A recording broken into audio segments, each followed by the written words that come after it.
Alrighty, gang. Remember what I was telling you about yesterday about the support shards? Well, they're finally here. Or so we'll have that there tabled towards the end of the Crash the Titans video. But let's get the crash out the way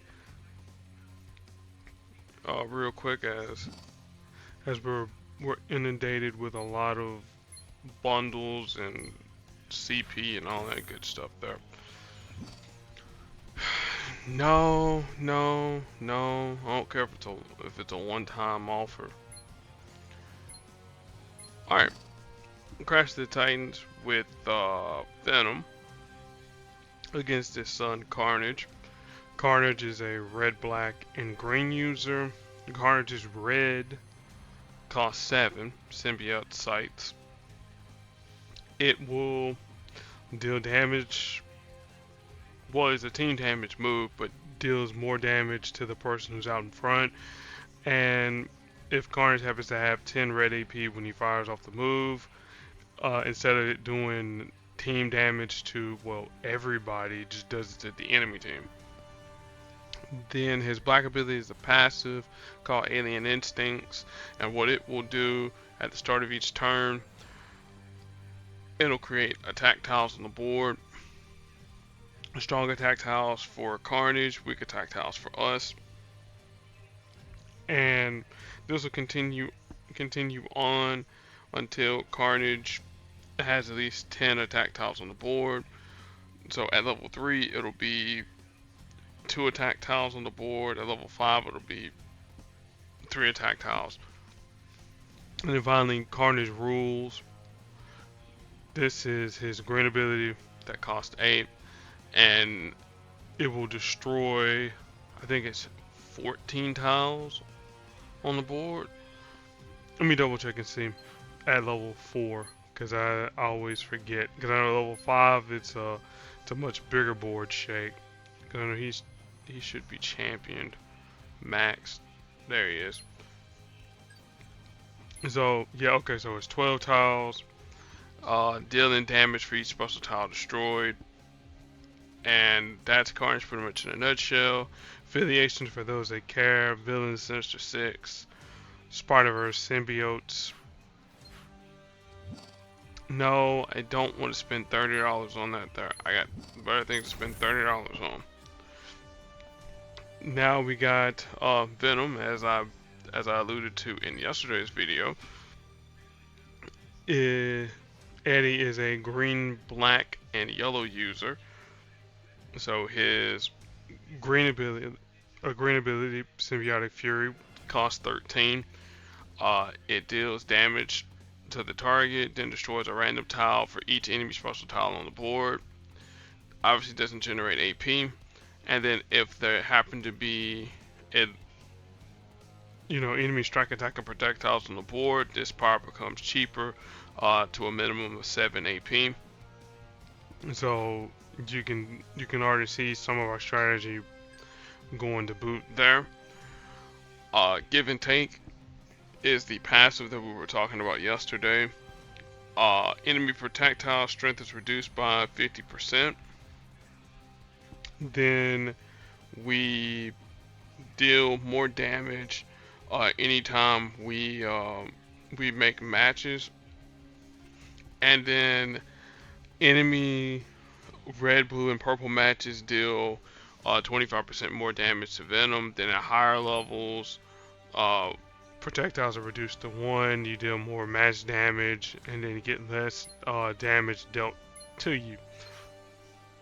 And then finally, Lethal Protector is his active passive yellow, which costs 9. It deals damage plus additional damage for each enemy projectile on the board, max of 6. And then whenever we deal damage that's whatever the listed threshold is, say we will create an enemy projectile on the board, and then we go from there. Venom's affiliations for those that care: Villains, Sinister Six, Symbiote, Spider-Verse, Enhance should technically be heroes, but whatever, that's neither here nor there. So let's get a purple blue boost to round things out. Strategy time. What we're gonna want to do, we're gonna obviously want to deny red for Carnage is red, and then it's gonna deal more damage to us. If you happen to make purple matches and blue matches, it's not gonna matter too much to us because those are colors you really can't do anything with. Additionally, we want to keep as many attack tiles on the board as possible, which I know it sounds counterintuitive, but we kind of want our green ability to be a whole lot cheaper than 13 AP. If we can deal with it within the 8 to 9 AP range, that's more manageable. If we happen to get yellow, that's cool too to do the passive, but I mean to do the lethal protector, but you know that's not anything that we're gonna try and focus on. But really, just focus on green. Um, Keep those attack tiles on the board, and then go from there. Or alternatively, if you don't want those attack tiles on the board, you know, match them away. But I'm gonna let my master do the talking.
Like I said, we weren't trying to go too crazy behind it. Like I said, that one casting of green, that was more than enough to knock Carnage up out of the fight. Thanks Alliance, obviously, for playing. 2 more days until the latest Legends. We're gonna skip the whole pairing folks up with Carnage. We're gonna get into the support shard. So this here was posted up on the 29th, but it's finally in game. So it says introducing support shards, support favoriting, and support rank ups. As a part of our new plan supports rework, we're thrilled to bring you a new way to rank up the supports currently in your roster. We felt that the previous system of acquiring higher ranked supports relied too heavily on luck of the draw, especially for higher ranked supports. To remedy this, we've created a new pathway that is more rewarding for all players to rank up their supports. And then they give us different terms to know. Then they said, how does it work? Previously, players could only acquire higher rank supports by pulling a higher rank of that particular support from a pack, aka the puzzle gauntlet, and all the stuff that we do from there. This meant players had to get lucky in both pulling the particular support they wanted and hope it was a higher rank than the one they currently had on the roster. We aim to improve this. With support shards, you can now obtain shards for your supports that will allow them to rank up to the next rarity tier once the support reaches the max level, and you can obtain these shards in one of two ways: pulling a duplicate support of the same or lesser rarity, and then obtaining wildcard support shards, which we'll look at that there uh, real quick. 'Cause that's one of the terms that they had under the terms and nodes. It says wildcard support shards. Those are support shards that can be applied to any favorite support. And then unlocking rank up with max level. Supports must be at the max level for their rank to unlock the ability to rank up using support shards. Supports that rank up remain at the same level when entering the next rank, meaning they must level up further to unlock the ability to rank up again. And then they give the listed amount of levels, or the level that it takes to reach the maximum rank up level for each support. That hasn't changed. For rank 1 it's still 50, for rank 2 it's 100, rank 3 is 150, rank 4 is 250, and then rank 5 the max it can be is 250. It says breaking down duplicate supports: previously redeeming a support token and obtaining a duplicate support of the same or lesser rarity as an already owned support only granted the player a handful of red ISO 8. This made it especially difficult to get a support to rank 4 or rank 5, since there's no way to make progress through the ranks without a lucky pull, which that's true. Now every duplicate pull of a support will automatically break that duplicate down into both red ISO 8 and support shards. That means every duplicate pull is now progress towards the next support rank. And then they go on to talk about wildcard supports and wildcard support shards and support favoriting. Pulling duplicates is great if you're still able to rank up that support, but what if that particular support is already maxed out at rank 5, which, looking at my roster, I got 4 of them at least.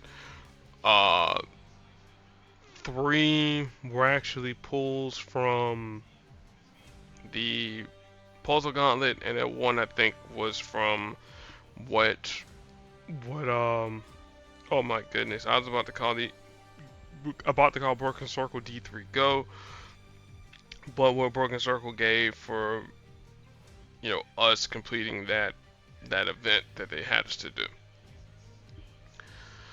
You can now favorite a support similar to what exists for heroes on your roster. Favoriting support ensures that any wildcard support shards that are obtained will automatically apply to that support.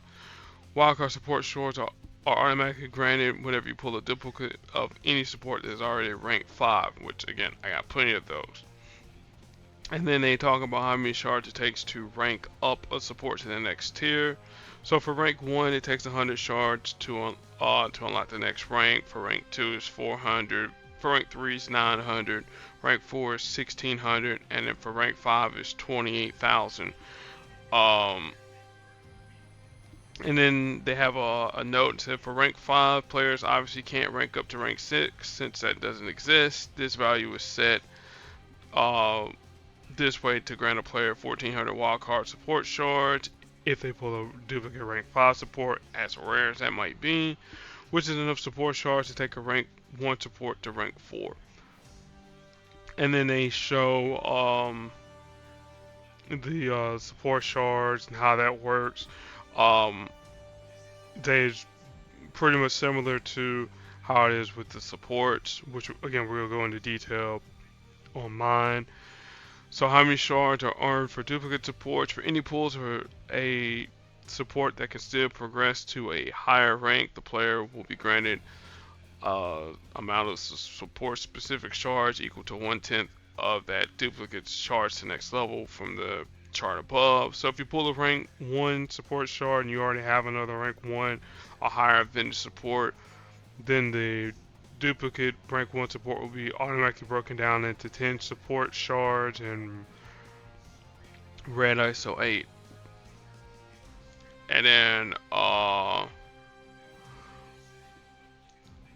support specific shards. They actually have the chart that they were talking about. So if we get a rank 1 duplicate support, that's 10 shards granted. Rank 2, that's 40. Rank 3, that's 90. Rank 4, that's 160. So it's like they said, about 10% of the values there. And then for rank 5, you don't get any shards granted, because it can't be duplicates can't be broken down into shards for that specific support, since support specific shards would have no use on a rank 5 support. And then the duplicate rank 5 only get wildcard shards. So they talk about wildcard shards.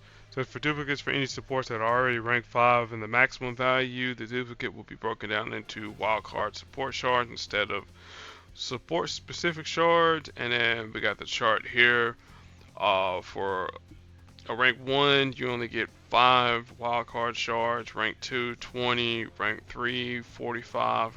Rank 4, 80. And then rank 5, 1 is a 1400. Which is an update from the previously inaccurate 1600 number, which they had on the chart earlier. And then anytime you redeem a support token and open a support pack, you receive bonus shards, and here's what you get for opening each type. So if you open up beginners, we get 10 wildcard support shards. If we get the master tokens, that's 30. Well, 50, and then the advanced is 30. And then the important question they ask, are Infinity Stones included in the new support shard system? And it's like, yes, they are. Okay. So there's that. So let's see here. Can we? So we can't. They don't give us the option to favorite it. So I guess it's still sort of kind of rolling out. So maybe we got to go up into the supports and see, can we? No, can't even favorite them from there. Maybe you got to go into characters. I'll do that there. Let's see. Support details. Nope. Okay, cool. But yeah, that's the supports in a nutshell. The new ones, I guess, again, they'll be rolling those out pretty soon. So yeah, the next Crash of the Titans. Speaking of master support tokens, it's like 6,000 for those. That actually wouldn't be a bad proposition there. But the next Crash of the Titans that we got coming up, if I can ever scroll down, well, from one version of Eddie Brock to another, Anti-Venom. So we'll take a look at the double Crash with Anti-Venom, and what I'll do is I'll make a note about how both he and his normal version, they both need a rework, but that's neither here nor there. We're gonna get into the next video, which is day 2 of Devil Dinosaur and Moon Girl, or vice versa, whatever you want to call them.